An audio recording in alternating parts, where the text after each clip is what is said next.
जय सिया राम। प्रिय दर्शकों, सच्चा साथी ऑलराउंडर चैनल के माध्यम से आज हम आपको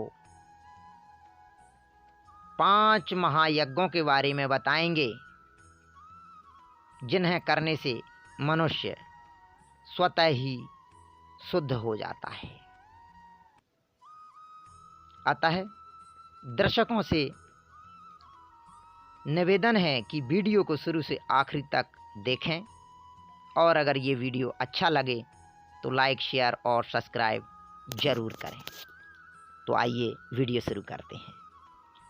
प्रिय दर्शकों, इस मृत्युलोक में कुछ गिनी चुनी चीज़ें ही शुद्ध हैं और बाकी सब अशुद्ध। किंतु इस विश्व में हर चीज़ को जो अशुद्ध है उनको शुद्ध करने की क्रिया है। अब बात आती है 5 महायज्ञों की, जो 5 धर्मों के रूप में स्थित हैं। हर मनुष्य का एक ईमान और धर्म होता है। उन 5 धर्म महायज्ञों में से यदि एक का भी अनुष्ठान करके मनुष्य श्वेश, स्वर्ग तथा मोक्ष भी पा सकता है। पहला महायज्ञ माता पिता की पूजा करना होता है। पत्नी को तन, मन और वचन से पति की सेवा करना, ये दूसरा महायज्ञ कहलाता है। सबके प्रति समान भाव रखना, ये तीसरा महायज्ञ कहलाता है। मित्रों से कभी भी द्रोह ना करना,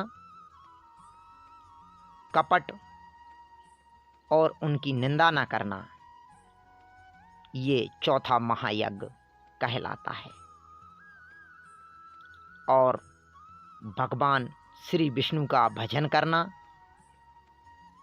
उनमें विश्वास रखना, ये 5वां महायज्ञ कहलाता है।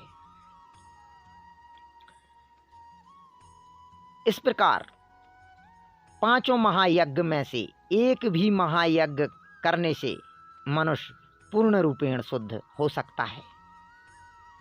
माता पिता की पूजा करके मनुष्य जिस धर्म का साधन करता है, वह इस पृथ्वी पर सैकड़ों यज्ञों तथा तीर्थ यात्रा आदि के द्वारा भी दुर्लभ है।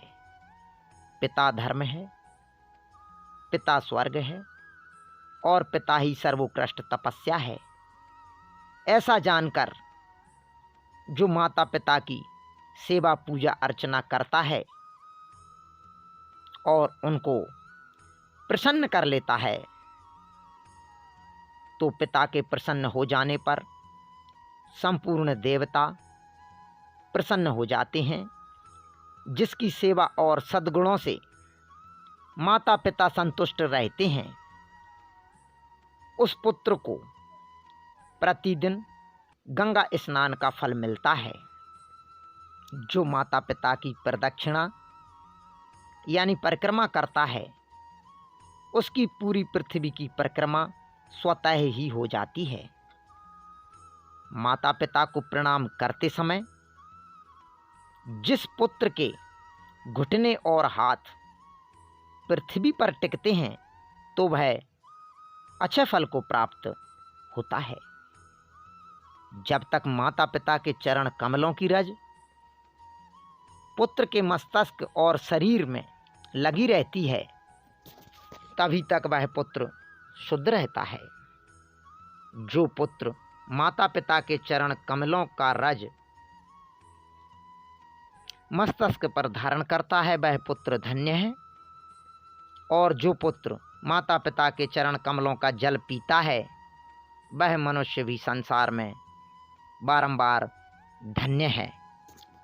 और जो नीच पुरुष माता पिता की आज्ञा का उल्लंघन करता है, वह महाप्रलय पर्यंत नरक में निवास करता है, जो रोगी, वृद्ध, जीविका से रहित, अंधे और बहरे पिता को त्याग कर चला जाता है, वह रौरव नरक में पड़ता है। इतना ही नहीं, उसे अन्यत्यजों, मलेच्छों और चांडालों की योनि में जन्म लेना पड़ता है। माता पिता का पालन पोषण न करने से समस्त पुण्यों का नाश हो जाता है। माता पिता की आराधना न करके पुत्र यदि तीर्थ और देवताओं का सेवन भी करे तो उसे उसका फल नहीं मिलता। जय सिया राम। अगर ये वीडियो आपको अच्छा लगा हो तो लाइक, शेयर और सब्सक्राइब करें। जय सिया राम।